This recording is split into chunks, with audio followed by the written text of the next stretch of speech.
Queridos hermanos y hermanas en Cristo, les saludo con mucha alegría y amor en el Señor para compartir nuevamente su palabra. Me ha correspondido reflexionar sobre el Santo Evangelio de hoy lunes 21 de julio y les invito a ponernos en presencia del Señor. En el nombre del Padre, del Hijo y del Espíritu Santo. Amén. Evangelio de nuestro Señor Jesucristo según San Mateo. Mateo capítulo 12, versículos del 38 al 42.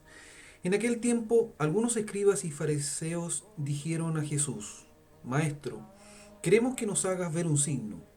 Él le respondió: Esta generación malvada y adúltera reclama un signo, pero no se le dará otro que el del profeta Jonás. Porque así como Jonás estuvo 3 días y 3 noches en el vientre del pez, así estará el Hijo del Hombre en el seno de la tierra 3 días y 3 noches. El día del juicio, los hombres de Nínive se levantarán contra esta generación y la condenarán, porque ellos se convirtieron por la predicación de Jonás. Y aquí hay alguien que es más que Jonás. El día del juicio, la reina del sur se levantará contra esta generación y la condenará, porque ella vino desde los confines de la tierra para escuchar la sabiduría de Salomón, y aquí hay alguien que es más que Salomón. Palabra del Señor. Gloria y honor a ti, Señor Jesús. Como podemos apreciar, el Santo Evangelio de hoy nos relata una discusión que sostiene Jesús con las autoridades religiosas de la época, con los doctores de la ley. Ellos le piden de alguna forma a Jesús que haga una señal, pero Jesús, recordemos que ya había hecho varias señales. Y si recordamos la lectura de Mateo, por ejemplo, había curado al leproso, había curado al empleado del centurión, a la suegra de Pedro, a enfermos y poseídos de la ciudad, había calmado la tempestad con los discípulos, había expulsado demonios, había hecho muchos otros milagros. Y también les había enseñado en parábolas, como por ejemplo la parábola del sembrador que la escuchamos hace 2 domingos atrás, o como la parábola de la cizaña que la escuchamos ayer domingo. La gente de aquel tiempo, viendo todas estas señales de alguna forma, pudieron reconocer que Jesús era siervo de Yahvé.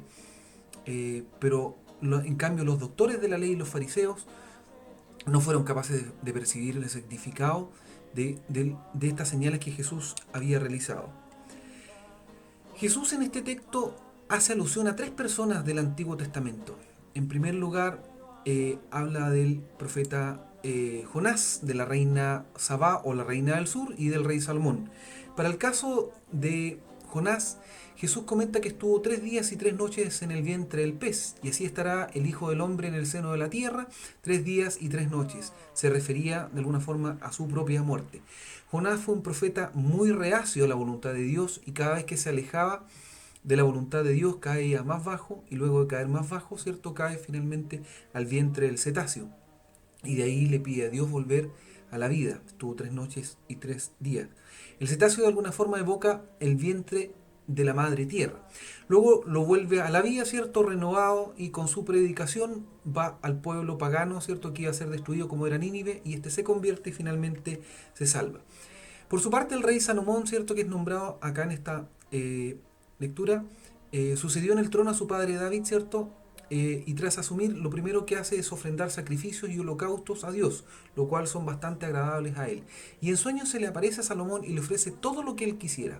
Pero él, Salomón, pudiendo pedir poder, riquezas, larga vida y muerte a sus enemigos u otras cosas, él solamente pide sabiduría para saber discernir lo que es justo y poder gobernar su reino, ya que recordemos que él era joven e inexperto. Y Dios se lo concede, pero lo premia más aún con muchas más virtudes. Posteriormente fue él quien construyó el templo para Dios. Su fama y su sabiduría trascendió más allá de su reino. Finalmente menciona a la reina de Saba o la reina del sur, que en esa época, al escuchar la fama de Salomón, acudió desde el país muy lejano, ¿cierto?, para visitarle, pero también para saber de alguna forma si era tan sabio y poderoso como le comentaban.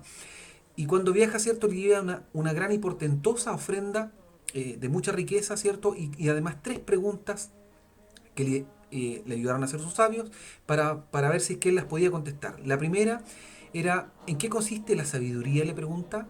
Y él le responde: la sabiduría es hija de Dios y madre de todos los bienes. La segunda pregunta que le hace: le dice, solo tú Dios puedes conceder la sabiduría. Dice, solo Él es Dios y no los ídolos que han existido siempre y no tiene principio y Él ya existió siempre, ¿cierto? Porque no tiene principio ni tiene fin. Y finalmente le pregunta, ¿qué tengo que hacer para alcanzar tu sabiduría? Dice, ama a Dios y ruega como yo he rogado. Posteriormente, ¿cierto? Le entrega esta ofrenda y ella se convierte. Como vemos de alguna forma, los textos que hoy día nos muestran son claros signos de conversión y de fe por medio de ejemplos, pero no de milagros. Entonces la lógica de Jesús, pedir un signo para llegar a la fe, de alguna forma es caminar en el camino contrario, porque lo que Él nos enseña y es lo que nos dice, que es la fe la que produce el signo.